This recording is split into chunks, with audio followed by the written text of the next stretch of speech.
tó ẹ káàbọ̀ sí iléeṣẹ́ wa o ẹ̀yin ìyá mi ẹ̀yin bàbá mi mo kí yín níbikíbi tẹ́ bá láǹfààní àti máa gbọ́ wa wípé etí tẹ́ fi ń gbọ́ wa kò ní di o bákan náà ojú tẹ́ sì fi ń rí wa kò ní fọ́ ẹ wá wo bàbá live and direct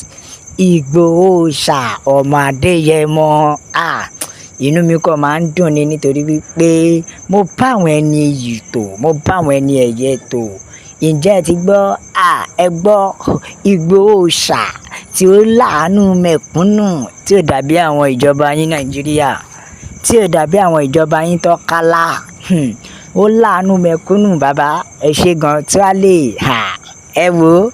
Elédùmarè a máa ràn yín lọ́wọ́ o bẹ́ẹ̀ ni Elédùmarè a máa ràn yín lọ́wọ́ nítorí wípé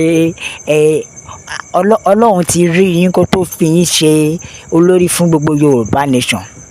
nítorí Ọlọ́run ò lè fi greedy people àwọn tó jẹ́ pé ọ̀kánjúà àwọn bílíkì wọ̀nbíà ló pọ̀ jù Ọlọ́run ò lè fi irú wọn ṣe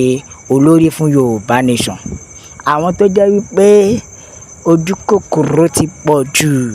ẹ wá wo bàbá tí bàbá ṣe ń jayé tí bàbá ṣe ń flẹ́ńjọ ẹ má jẹ́ ń tàn yín I will never be poor ó dáa kéèyàn lówó Yorùbá sọ wípé atọ́ba tẹ́lẹ̀ kó tó jọba ní Sunday Igboho Oosa bẹ́ẹ̀ ni nítorí wípé ọ̀pọ̀ èèyàn ló máa ń fi ẹnu àbùkù tẹ́ bàbá tó máa ní ó wá bẹ́ẹ̀ torí owó ni ọ̀dẹ̀ míì tí ò wọ́n bí bàbá ṣe rí tí ò mọ bí bàbá ṣe tó ìmí náà ní kí ni ó wá bẹ́ẹ̀ torí ipò kí ni ipò normal láàrin èmi àti yín ẹ wò pẹ̀lú bí olóyè Sunday Igboho Oosa ṣe di ògo yìí mi rò bóyá ààrẹ yín kan dògo báyìí rí ẹ wò ẹ gbàgbé ẹ ó pọ̀ lẹ́bi yẹpẹ o ọmọ Adéyẹmọ ti kúrò lógo lásán o odidi ògo ìlú kan ni odidi ògo Yorùbá nation bàbá mo káwọ́ sókè fún yín jàre ẹ wo ikú ò ní pa yín ikú ò ní pa yín tá a bá wí bẹ́ẹ̀ náà a lè kú bẹ́ẹ̀ tó bá jẹ́ pé Nàìjíríà dání gbogbo àwọn olórí wa yìí wọn ò ní máa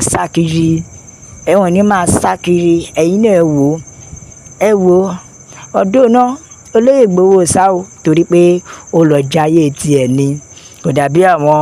ó ti yé yín tó jẹ́ pé oṣù mẹ́ta lẹ ló ń ṣe ṣẹ́kọ̀ọ̀pù ẹ ti ṣẹ́kì machine gan ti ní are you not tired ẹ wo Igboho Oosa bàbá mo kí yín jàre ẹ wá wo bàbá níbi tí bàbá ti rán láfíà tó ń gbádùn ẹ̀mí wọn ẹni tọ́lọ́run ò pa kò sẹ́dá tó lè pa ẹ wá wo bàbá ní Germany tí bàbá rán láfíà tó rán mẹ́sìkú tó ń jayé wọn ó dáa kéèyàn ní ẹ̀mí Ọlọ́run torí ó dáa kọ́lọ́run dúró tì èèyàn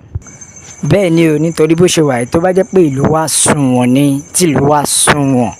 ẹ wò ó Ọlọ́run kẹ́ ìlú wa gan tá a bá sòótọ́ Ọlọ́run kẹ́ orílẹ̀-èdè Nàìjíríà gbogbo nǹkan lọ́lọ́run fi kẹ́ wa o nítorí tóòrùn bá ràn moderate ni tójò bá rọ̀ moderate ni kò ń ṣe pé earthquake kan á kàn déédéé lálẹ́ irọ́ gbogbo nǹkan lọ́lọ́run fi kẹ́ wa lórílẹ̀‐èdè Nàìjíríà ṣùgbọ́n greediness wa ti pọ̀ jù ojú kòkòrò wa ti pọ̀ jù àwa gan mọ̀ pé greediness wa ti pọ̀ jù nǹkan tó fà á tó fi jẹ́ wípé most àwọn èèyàn tó bá ti gàgàrí sọ́ọ́rí jáde báyìí tó ti succeed efele wọ́n ń jápa kúrò Nàìjíríà ni torí ìlú yìí ó ti wà corrupted jù ṣùgbọ́n bọ́lá ń ṣe kẹ́ Nàìjíríà tó ó tún fi kíní kan kẹwàá o alára kò mọ̀ ya ni pẹ̀lú gbogbo bí nǹkan ṣe ń lọ tó still ṣe é mọ̀ pé Nàìjíríà pẹ̀lú motivation orí ibú wọn ni ìjẹ́kànjẹ́ kan á sì dáa gbogbo ẹ̀kọ́ lè rí báyìí ni ta ló sọ fún ẹ pé Nàìjíríà máa dáwọ́ ta ló sọ fún ẹ pé ìrètí kan ṣì wà nínú Nàìjíríà bọ̀ ìrètí tó wà ní Nàìjíríà ti kú tipẹ́ ó ti kú tipẹ́ èyí tó dẹ̀ kú nù Nàìjíríà sì kò ní kálukú jà fẹ́tọ́ ẹ̀ ní kò ní kálukú dorí ẹ̀ mọ́ ni ẹ wá wo nǹkan tí gbogbo ẹ̀ dà báyìí bẹ́ẹ̀ still yet pẹ̀lú bí gbogbo nǹkan ṣe rí báyìí still yet wèrè míì sì jókòó ó sì ń ronú pé wọ́n Nàìjíríà ló dáa jù each okay dey play pẹ̀lú bórílẹ̀-èdè ṣe lọ báyìí tí sọmọ́nì lọ tínrín wèrè míì ṣì ń sọ pé ìjọ́ kan nàìjíríà máa dà. Nàìjíríà tó ti jẹ́ pé ó ti di walking dead. Nàìjíríà tó jẹ́ pé ó ti lọ tipẹ́tipẹ́, kò sí kankan mọ́ bẹ́ẹ̀. Ẹ jẹ́ ká ka àtẹ̀jíṣẹ́ àwọn èèyàn jáde, ẹ jẹ́ gbọ́n kan táwọn ènìyàn sọ.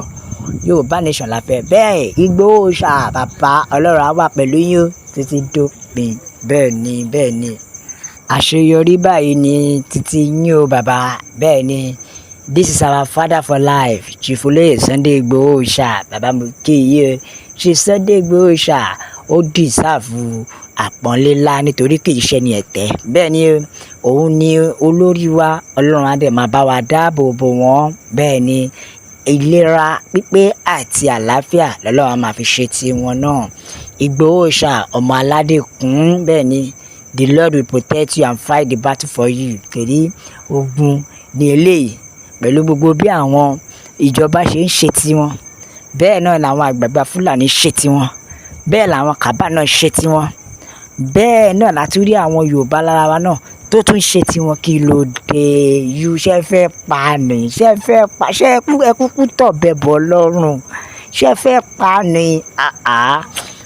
Olóyè Sunday Igboho ṣá mi àṣẹ ìdò Chief Olóyè Sunday Igboho ṣá àkúrè ilé o, ìlérí ẹkú ìlérí o, ìlérí àṣẹ ó kù díẹ̀ ìlérí ó máa tó ṣẹ.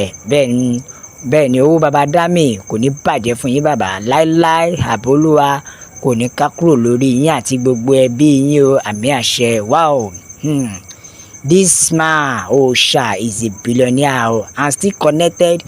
to the mass. Bẹ́ẹ̀ ni ó wà pẹ̀lú àwọn èèyàn ẹ̀, kò fi àwọn èèyàn rẹ̀ sílẹ̀,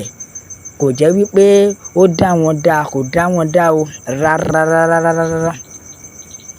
He even still live very happy man and stay focused. Bẹ́ẹ̀ ni pẹ̀lú gbogbo nǹkan tí wọ́n ṣe tó bàbá sì dúró pé ẹ̀mí yín ò gbé. Igboho ṣá bàbá ọgbọ́n, God bless you. Yorùbá nation ni o, no retreat no surrender. Àwọn tí Ládìpọ̀ gan ṣe kí ni wọ́n tẹ̀ sójú ẹ̀, wọ́n recognize Yorùbá nation. owó baba dámì bẹ́ẹ̀ ni ẹkùn ọkọ̀ Fúlàní àjànàkú kọjá mo rí nǹkan fèrè bàbá rẹ ni kásọpá rẹ ni. akínyìn o bàbá ọlọ́run á lọ́ra ẹ̀mí yín. Ẹ bá wa share ẹ̀yin èèyàn, ẹ bá wa like, ẹ bá wa comment, ẹ bá wa tẹ̀ sójú ẹ̀. Ẹ jẹ́ kó yàwó èèyàn nílé lóko lọ́nà lọ́tún lósì pé Yorùbá nation nìkan ni ọ̀nà àbáyọ. La fi ń sọ pé àgbẹ̀ oníroko títí kó gbàgbé lé o, bó pẹ́ bóyá onílé àrèlé. God bless Yorùbá nation. ó dàbọ̀.